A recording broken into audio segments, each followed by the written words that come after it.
shoulders and how your spinal posture can actually influence how your shoulder functions. So the shoulder joint is made up of 3 joints.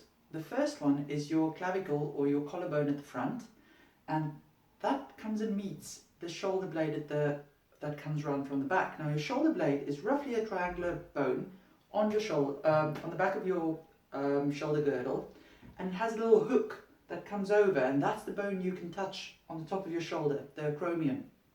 And your collarbone and your acromion, or the shoulder blades, the hook of the shoulder blade, comes together to form the top of the shoulder or the roof of the shoulder joint. Then you have the bottom bit is formed by the bone from your arm or the humerus, and it has a ball for a joint at the top or as a head, and that fits in underneath these 2 bones.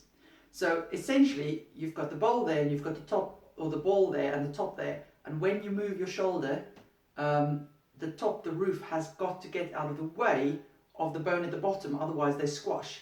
So to show you how this works, if your shoulder blade stays put and it stays in a forward position and you try to lift your arm, you can't really lift it higher than about 90 degrees.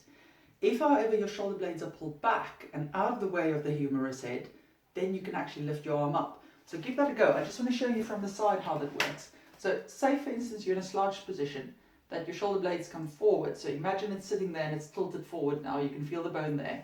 Try to lift your arm up without straightening up. You can really just get it to there. If you straighten up and you get your shoulder blade out of the way, then it actually allows you to move it further up.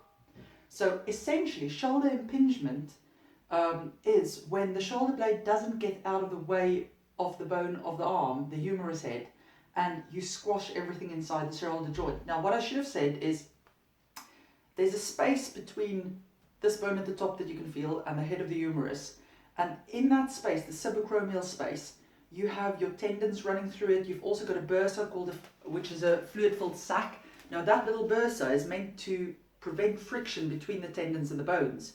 But the problem is, if you continuously squash it because your shoulder blade's not getting out of the way, then that actually becomes inflamed and painful.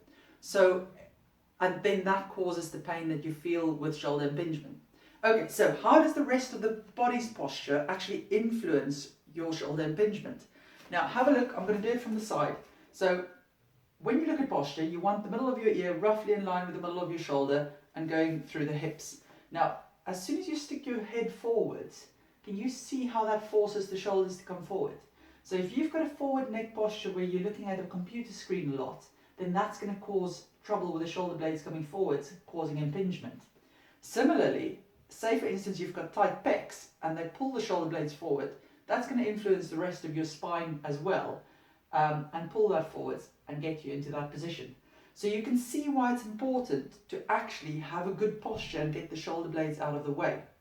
Now, in the second video, I'll show you how to correct your spinal posture and also how to correctly actually position your shoulder blades.